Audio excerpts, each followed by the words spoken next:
मधेपुरा जिला के उदाकिशुनगढ़ नगर परिषद में आरोप प्रत्यारोप के चलते मामला पुनः गरमा गया है। ताजा मामला यह है कि सफाई कर्मी चंदन मेहतर ने उप मुख्य पार्षद मिंकी कुमारी के पति जॉनसन दास पर मारपीट और जाति सूचक टिप्पणी का आरोप लगाया है। इस मामले में अपने आवास पर शनिवार को प्रेस वार्ता में मिंकी कुमारी और उनके पति जॉनसन दास ने सभी आरोपों को बेबुनियाद बताया है। मिंकी कुमारी ने कहा, मेरे पति को राजनीतिक रंजिश के तहत फंसाया गया है। वास्तविक मामला पशु चोरी से जुड़ा हुआ है। उन्होंने इस मामले को लेकर उच्च स्तरीय जांच की मांग की है। जॉनसन दास ने भी अपने पर लगे सभी आरोपों को खारिज किया है। जॉनसन दास ने बताया कि 9 सितंबर को चंदन और कुछ सफाई कर्मी के बीच घरेलू विवाद को लेकर नगर परिषद कार्यालय के समक्ष आपस में झड़प हुई थी।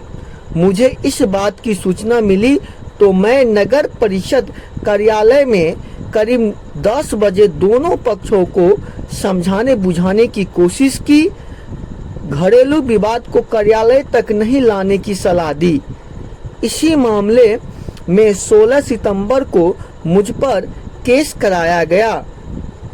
उन्होंने दावा किया है कि वे केवल विवाद को शांत कराने का प्रयास कर रहे थे। जांच के बाद दूध का दूध पानी का पानी हो जाएगा। मेरे पति पर बेबुनियाद आरोप लगाया गया है मारपीट का चंदन मेहतर के द्वारा। कैसे क्या घटना घटी? घटना है 7 बजे सुबह की। शुक्र चोरी का कुछ मामला था जो क्या कहता, मेरे पति को फ़ोन आया। पहले चंदन भी फ़ोन किए थे कि भैया ऐसी ऐसी बात हुई है। कोई बोले ठीक है, अभी तुम घर पे नहीं है, ऑफिस आते हैं 10 बजे फिर बात करते हैं, आप भी आइए। तो वहाँ पे सुबह के 7 बजे ऑफिस में ये लोग चंदन और मनोज मेहतरी सबके द्वारा मारपीट हुई थी, जिसमें कि चंदन उन लोग को गंभीर रूप से घायल कर दिए थे, जिसका कि मेडिकल रिपोर्ट एक का है मेरे पास, हम आपको दिखा सकते हैं। ये किनका है?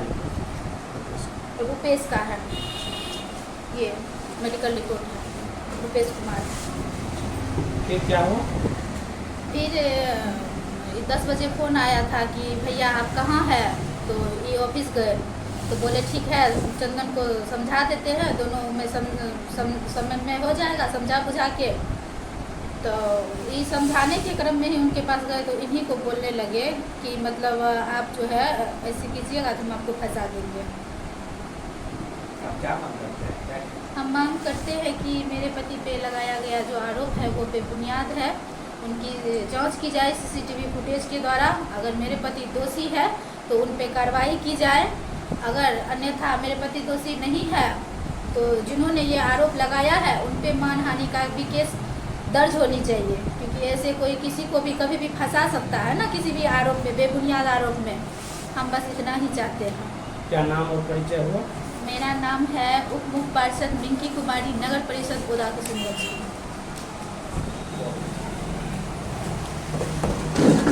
जॉनसन दास जी, आप पर कई गंभीर आरोप लगा करके जो है थाने में केस दर्ज कराया गया है, क्या मामला है?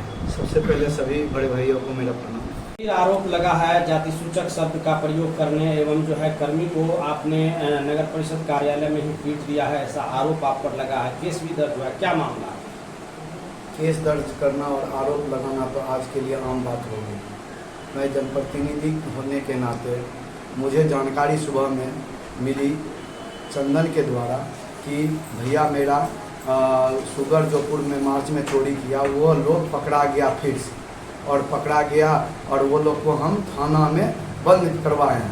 मुझे वो फ़ोन पे सूचना दिया और रिकॉर्डिंग भी है मेरे पास कॉल। फिर मैंने उन्हें फ़ोन पे भी कहा कि आप लोग का आपसी मैटर है और आप लोग आपस में ही ख़त्म कर लें तो बेहतर है, लड़ाई झगड़ा और केस करने से नहीं है।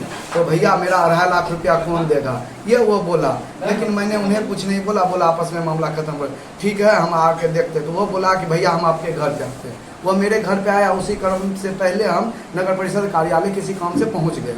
और जब पहुँचे तो कुछ वहाँ पे जानकारी लिए तो सभी सफाई कर्मी जो वहाँ पे थे मौजूद 4-5 को, वो बोला कि भैया आज चंदन को ऐसा नहीं करना चाहिए, चंदन उसके साथ मारपीट किया। ये लोग का मामला शुगर का था, तो शुगर का मामला ये लोग पारिवारिक करता। तब तक में अरुण सुपरवाइजर जो है वो भी वहाँ मेरे साथ पहुँचे और वो भी सारा चीज़ बताया कि ये सुबह में जब हाजिरी लेने आए तो सभी जो बायोमेट्रिक के पास है ये लोग झगड़ने लगा और उसको मारने लगा, गनोज मेहतर को, मनोज मेहतर को और रुपेश मेहतर को, ये सबको मारने लगा। तो भैया हम शांत किए और विपिन के द्वारा इसको साइड करवाए। विपिन ड्राइवर जो टैंकर पे है, विपिन मंडल, तो वो भी बताया कि भैया हम जो साइड किए हैं तो यह चंदन और ये राजेश मेहतर हमको धमकी दे रहा है, तुम साला इसको अलग किया है तो तुमको भी मारेंगे। जब हम मार रहे थे तो तुम कौन होता है बीच में आने, हम लोग आपस में लड़ाई कर रहे थे तो तुम क्यों आया, ऐसा कहा। तो वो भी हमको बताया सारा चीज़। तो हम चंदन को समझाने का प्रयास किए कार्यालय, मुख्य पार्षद के कार्यालय कक्ष में बैठकर। तो उन्होंने ऊंचे ऊंचे स्वर में बोलने लगा, आप ज़्यादा राजनीतिक करते तो आप मेरा 2.5 लाख रुपया आप दिलवा दीजिए। तो हम बोले भाई ये आप लोग का मैटर है तो हम क्यों दिलवाएंगे, तो आप ज़्यादा मत राजनीतिक कीजिए, नहीं तो आपको देख लेंगे, हल्ला कर लेंगे, चिल्ला कह के ये बाहर निकला और बाहर में हल्ला शोरगुल करने लगा कि जॉनसन दास हमको कार्यालय में मारा है। जब हम उन्हें बाहर में पूछा, आप कैमरा में जांच कर लीजिए कि चंदन मैंने आप पे कब आरोप लगाया, मैं आश्चर्य दूंगा कि ये चंदन जिसके लिए मैंने नगर परिषद में शुरू में रखने के लिए इसके लिए संघर्ष किया हूँ, आप कार्यालय में किसी भी कर्मी से पूछ सकते हैं या वोट रजिस्टर में मेरी पत्नी उसको लिया, और वो मुझे आश्चर्यचकित हो गया कि चंदन ये मेरे ऊपर कैसे आरोप। फिर मैंने सोचा कि ये मनगढ़ंत कहानी पूर्व से बनी हुई है क्योंकि मेरे पर आज तक आरोप कोई नहीं आया, तो एक कहानी बना के इसको किया गया। फिर आपस में जब वहाँ पे कार्यपालक पदाधिकारी और मुख्य पार्षद प्रतिनिधि और कई वार्ड पार्षद वहाँ तुरंत पहुँचे तो वहाँ पे चंदन ने स्वीकारा कि हम आज के बाद ऐसा आरोप नहीं लगाएंगे। वह कहानी वहीं पे बाहर में ही, कार्यालय के बाहर ही, वो जो कि कैमरा है वहाँ पे आप देख सकते हैं, ख़त्म हो गई। फिर मैंने घर चले आया, घर जब आया तो भर दिन मैं ये इसी चेयर पे बैठ के और जनता का सेवा करते रहा, ठीक, और भर दिन हम इसी कार्यालय में चैम्बर अपने आवास में रहे। और वो आरोप लगा रहा है कि नगर परिषद क्षेत्र में जमुनिया के आसपास में जॉनसन दास और अपने ग्रामीण के साथ मेरे साथ मारपीट किया।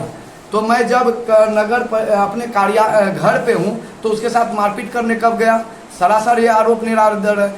और मैं नगर परिषद से विनती करता हूँ माननीय उपमुख्य पार्षद से, माननीय मुख्य पार्षद से, कार्यपालक पदाधिकारी से, जिला पदाधिकारी से और जिला पुलिस कप्तान से, अनुमंडल पुलिस पदाधिकारी से कि मेरे पे लगाया गया जो भी आरोप है उसकी सीसीटीवी कैमरे की फुटेज की जांच की जाए। नगर में मेरे क्षेत्र, मेरे घर के आसपास जो भी सरकारी कैमरे लगे हैं रेडियस में, उसकी जांच करी जाए कि कब जॉनसन दास या उसके ग्रामीण जाके वहाँ पे मारपीट किए। और आरोप ये भी लग रहा है कि रात में देर रात्रि जो है ना फुटेज को डिलीट करने का प्रयास किया गया कुछ लोगों के द्वारा। जी, जैसे मुझे जानकारी मिली कि आप पे, मुझे 19 तारीख को जानकारी मिली कि आप पर केस हो गया, तो मैंने कार्यपालक पदाधिकारी को बताया कि सर चंदन ने मुझ पर केस किया। तो उन्होंने बोला ठीक है आप आइए ऑफिस के पास और हम बात करते हैं। तो हम लोग गए, सभी पर लगभग 8-9 पार्षद थे और मुख्य पार्षद प्रतिनिधि पुतुल मिश्रा भी थे। तो उन्होंने अपने ऑपरेटर को भेज के कैमरा की जांच की गई कि 7 बजे सुबह में सही में चंदन मारपीट किया है क्या। तो वह जांच वो कैमरा में दिखा कि चंदन और उसके भाई ने मारपीट किया कार्यालय के बाद, बस इसी चीज़ को। और छेड़खानी किया जाएगा माननीय पत्रकार महोदय, तो वो तो दिखेगा स्पष्ट कि छेड़खानी हुई है। आरोप लगाना तो ये आप ही बताइए, क्या आप पे जब आरोप लगेगा तो आप अपने घर का कैमरा को पहले चेक कीजिएगा ना। तो ये तो चेक करना क्या, ये छेड़खानी तब होगी ना जब वो उसके साथ डिलीट फिलीट कुछ किया जाएगा। मैं तो खुद कर रहा हूँ, मैं लगातार आप लोग के माध्यम से कर रहा हूँ और आप लोग मेरे नेचर और स्वभाव को जानते होंगे कि मैं कैसा हूँ। तो आप लोग उसकी जांच करवाइए, आप लोग ही हमें न्याय दिला सकते हैं और कोई नहीं दिला सकता। क्योंकि पहले कहा कि हम पे ऐसा कोई आरोप नहीं, उस FIR कॉपी में ऐसा मेंशन किया गया, पूर्व से भी आपका असामाजिक तत्वों से काफी अच्छी संबंध रही है, उस FIR कॉपी में मेंशन किया गया है। जी, FIR कॉपी में जो भी मेंशन किया वो तो स्वतंत्र है ना, FIR कॉपी पे कुछ भी लिखने पढ़ने के लिए तो स्वतंत्र है, कोई भी कुछ लिख सकता है। लेकिन मेरे पे आरोप सिद्ध होगा तब तो मैं दोषी हूँ। तो आप क्या चाहते हैं? मैं नगर परिषद के क्षेत्र में जो भी कैमरे लगे हुए हैं वहाँ की जांच हो, जहाँ की घटना बताई जा रही है कि उससे 3200 रुपया और उसको मारा पीटा गया, उस क्षेत्र का कैमरा का जांच करें, मेरे आवास का कैमरा का जांच हो। यही हम मांग करते हैं। जब हम अपने आप को न्याय उस कैमरा से नहीं दिला सकते हैं तो ये लाखों करोड़ों का कैमरा हम जनता को कब न्याय मिलेगा? जब जनप्रतिनिधि को न्याय नहीं मिल पाएगा इस कैमरा से तो जनता को क्या हम दिलवा पाएंगे? मुझे बहुत दुख हो रही है कि आज के डेट में इतने फुटेज रहने के बाद भी झूठ बोलने से लोग नहीं बचते हैं और राजनीतिक साजिश इस तरह की क्यों करते हैं लोग।